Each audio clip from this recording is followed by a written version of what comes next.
আসসালামু আলাইকুম। সবে কিতা করা, আশা করি সব ভালো আছেন। আমিও আলহামদুলিল্লাহ ভালো আছি। তো আজকে আবার এলাম নতুন একটা ব্লগ লইয়া আপনার মাঝে। তো দেখতে পারা আমরা সেনজি কইদারাম, আমার লগে আছেন আমার বন্ধু টিয়ার, তানজিল ওরফে ফগা। তো আমরা তিনজন এক লগে আসলাম। মেঘলা দিন থাকার কারণে আমরা ভালো লাগেন না, তো ভাবলাম যাও গালায় কাছা কোনো এক জায়গা থেকে ফাঁকাই যাই। তো দেরি না করিয়া গেলাম গিয়ে আমরা আমজুব সৈয়দ বাড়ি। গাড়ির বিড়তে বইয়া বক্কর চক্কর গফ করতে করতে আইসি আমজুব বাজারও। তো গাড়িতে গেলাম মিয়া সিনিয়র ভাইয়া বাড়া দিরা, আর আমার ফগা টিয়ার তানজিলে উভয় মাথা থাজ হইরা। তো আমজুব বাজার থেকে সৈয়দ বাড়ি যাইতিলে বাক্কা জায়গা আটকে যাওয়া লাগবো, কিন্তু আমরা উভয় রিক্সা বা সিনজি কোনটাও পাইছি না, যার কারণে আমরা আটা ধরলাম। আমার পিছিয়ে আছেন সিনিয়র ভাই জামাল ভাই, আর আছেন এবার টিয়ার তানজিল ওরফে ফগা। তো আটতে আটতে প্রায় আমরা সৈয়দ বাড়ির গেইটও আইয়া পৌঁছিলাম।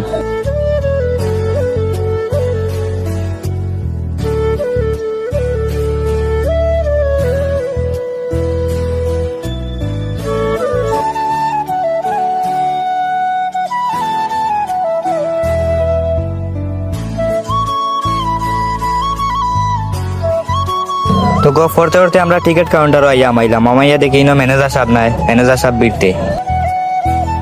এর মাঝে ফিলারও দেখি না একটা কলিং বেল রাখা। তো ম্যানেজার সাহেবের না দেখি আমরা উড়া কলিং বেল লাগাইলাম। শব্দ নিয়ে ম্যানেজার সাহেব দৌড়ি আইছেন। তো তাই নিয়ে আমরা তালা খুলিয়া দিলা, আর আমরাও ভিতরে আমাইয়া টিকিট লইলাম। তবে টিকিট অত সহজে লইছি না, তাই নাইতে কিছু ডং তামসা করলাম যে পকেটের টাকা তুইয়া হয়েছি, আমরা তো জানি না যে টিকিট লাগে, আমরা কিন্তু ফ্রি ঢুকানি যায় না। তো যাই হোক ডং তামসা শেষ করি আমরা টিকিট লিয়া ভিতরে আমাইলাম।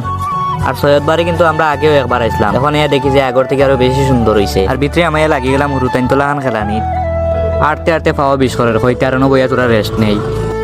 তো আপনারা যারা যারা আইবা বিকালকে বেলা আইবা, কারণ বিকালকের ভিউটা হইলো সুন্দর। তো আজকের ভিডিওটা ও পর্যন্ত থাকি যাক, সব ভালো থাকা। আর ভিডিওটা ভালো লাগলে একটা লাইক আর একটা কমেন্ট করিও, আর না লাগলে কিচ্ছু করার নাই। আসসালামু আলাইকুম।